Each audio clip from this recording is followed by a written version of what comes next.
जहां पांडवों ने मांगा था भोले बाबा से वरदान, वहां इन दिनों बोल बम गूंजेमान।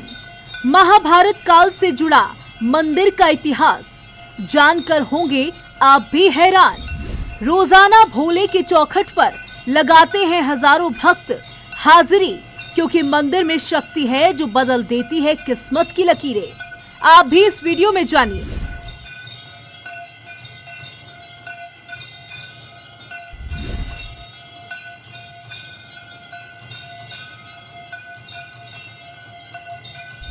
सावन के महीने में भोलेनाथ के मंदिरों में श्रद्धालुओं का जन सैलाब देखने को मिल रहा है, जिसकी छवि भी मैनपुरी के मंदिर में भी दिखाई दे रही है।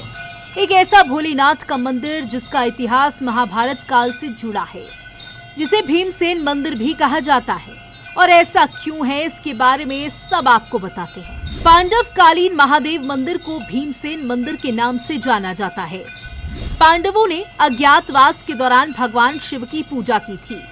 भीम ने इस मंदिर में शिवलिंग की स्थापना की थी। शिव की पूजा सबसे पहले कोई इंसान कभी नहीं कर सका है। अदृश्य शक्ति पहले ही पूजा कर चुकी होती है। श्रद्धालुओं की मान्यता अनुसार जो भी शिव भक्त 40 दिन तक लगातार मंदिर में आकर भोलेनाथ की विधि विधान से पूजा अर्चना करते हैं, उसकी सारी मनोकामना निश्चित ही पूरी हो जाती है। इसी मान्यता के चलते हर रोज हजारों की संख्या में श्रद्धालु मंदिर में विधि विधान से पूजा कर मनोकामनाएं सिद्ध की कामना करते हैं। वहीं जेएमडी न्यूज संवाददाता प्रवीण सक्सेना ने मंदिर के पुजारी से रोचक इतिहास के बारे में जाना और क्या कुछ बताया, वो आप भी सुनिए। मैनपुरी प्राचीनतम मैनपुरी और मुख्यालय से महज 10 किलोमीटर दूरी पर एक गांव है भामत। इसका बहुत ज्यादा महत्व है, और महत्व क्यों ना हो, क्योंकि पांडव काल का इस गांव से बहुत ज्यादा करीबी रिश्ता और जिक्र भी है। जी हां, हम बात कर रहे हैं इस संसार को जिसने रचना की और इस संसार को ही अपने अंदर समाहित किया है, ऐसे महादेव की।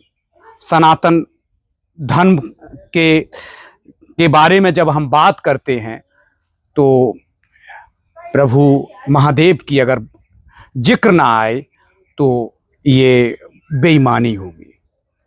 और ठीक मेरे पीछे एक पर्यटन विभाग उत्तर प्रदेश का एक पट्टिका लगी हुई है, और इसमें लिखा हुआ है जनपद मैनपुरी के भामत में स्थित पांडव कालीन महादेव मंदिर के पर्यटन विकास कार्यों से। यानी कि जब ये पौराणिक कथाओं के अनुसार जब पांडवों को अज्ञातवास के दौरान पूरे देश में ये जगह जगह निकले थे, वो क्षेत्र भी था यही जहां पर भगवान महादेव को इन्होंने शिवलिंग की स्थापना की। और किस तरीके से यहाँ की मान्यता है, पुजारी जी भी हमारे साथ हैं, हम जान लेते हैं कि प्रभु महादेव जो यहाँ पर पांडव कालीन के दौरान एक यहाँ शिवलिंग की स्थापना की, किस तरीके से उनकी महत्वता है। क्या कहेंगे पुजारी जी, क्या नाम है आपका? उमाशंकर जी। उमाशंकर जी, यहाँ आप पूजा अर्चना करते हैं, महादेव के शरण में रहते हैं, क्या है यहाँ का मान्यता? ये बताते हैं सर कि द्वापर युग में पांडव लोग यहाँ आए, वहाँ यहाँ पर उनका लाक्षागृह बना हुआ था। उन्होंने इस मंदिर की मरम्मत करवाई, पूजा पाठ किया। उसके बाद में लाक्षागृह में आग लगा दी गई, वहाँ से निकल गए। ये यहाँ से होते हुए कुरावली होते हुए और कुरुक्षेत्र में जाके आगे महाभारत हुआ। अज्ञातवास इन्होंने कुछ यहाँ पर समय व्यतीत किया, यहाँ पर अज्ञातवास व्यतीत किया उन्होंने। चलिए, तो पुजारी जी हमें जरा अंदर दिखाइए, प्रभु महादेव जो हैं वो कहाँ पर स्थापित हैं, किस तरीके से पांडव यहाँ पर पहुँचे थे। और ये पुजारी जी ने हमें जानकारी दी है कि द्वापर काल का वो दौर रहा था जहाँ पर जब पांडवों को अज्ञातवास के दौरान पूरे देश में यानी कि वन जगह भटकना पड़ा था, उसमें ये हिस्सा भी आता है। और लच्छागृह जिसे उनको समाप्त करने के लिए, उनके सब कुछ करने के लिए एक वो रचा गया था, एक षड्यंत्र रचा गया था। और देखिए पुजारी जी हमें लेके आए हैं जहाँ पर महादेव विराजमान हैं और प्रभु के हम लोग भी दर्शन करते हैं। और किस तरीके से ये भगवान प्रभु की ये जो शिवलिंग है किस तरीके से स्थापित की गई है, पुजारी जी जो हैं वो हमें विस्तार पूर्वक बताएंगे। और किस तरीके से ये भी यहाँ मान्यता मिली है कि प्रभु को जो भी हम फूल पत्री अर्पित करते हैं वो स्थित नहीं रहते। क्या है इसका रहस्य, जरा आप एक चीज तो सर ये है जी कि ये शंकर जी सावन के महीने में कलर दूसरा काला रंग हो जाता है।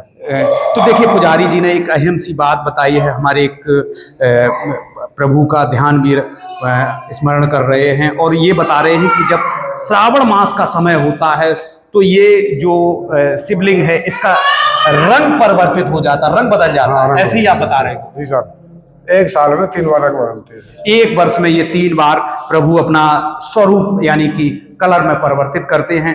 और अपना कैमरामैन सहयोगी से कहेंगे कि जेएमडी न्यूज के माध्यम से ये भामत में जो स्थित जो शिवलिंग है प्रभु की, जो पांडव कालीन के दौरान है, उनको दिखाएं और प्रभु की मान्यता, प्रभु जो है किस तरीके से अपनी इस संसार में अपनी अपनी रचनाएं रचते हैं, किस तरीके से लोगों को एक भक्ति भाव में सबको वरदान के रूप में देते हैं, वही हम पुजारी जी से जानना चाह रहे थे। और देखिए आप सब कुछ प्रभु की देन है। और ये भी जानकारी मिली है कि फूल पत्री जहाँ पर यहाँ स्थापित किया जाता है वो अपने ये भी बताया गया कि ऐसी मान्यता है कि जैसे फूल आपने शिवलिंग पर अर्पित किया है तो अपने स्थान पे नहीं रहता है, वो थोड़ा खिसक जाता है। जी सर, हाँ, ये जैसे आप पूजा करने के बाद में फूल चढ़ाते हैं तो थोड़ी देर बाद में वो फूल अलग हो जाते हैं। अच्छा, श्रावण मास का महीना चल रहा है, पवित्र महीना होता है सनातन धर्म के अनुसार, बहुत ज़्यादा लोगों की यहाँ भीड़ भाड़ पूजा अर्चना रहती होगी, क्या रहता है माहौल यहाँ? बहुत अच्छा सर, कम से कम 300-400 कांवड़ हो जाती हैं और उसके बाद में कम से कम 20,000 आदमी भीड़ होती है सोमवार को। तो देखिए जो भी यहाँ मान्यता के लिए यहाँ पहुँचता है, प्रभु प्रत्येक व्यक्ति की, अपने भक्त की मनोकामना पूर्ति करते। हम एक बार पुनः फिर कहेंगे अपने सहयोगी से कि वो तस्वीरें भी दिखाएं कि देखिए भक्त जो भी आते हैं अपनी जो भी उनकी प्रभु से आस होती है कि हमारा ये दुख दर्द दूर हो जाए, तो प्रभु सबकी सुनते हैं।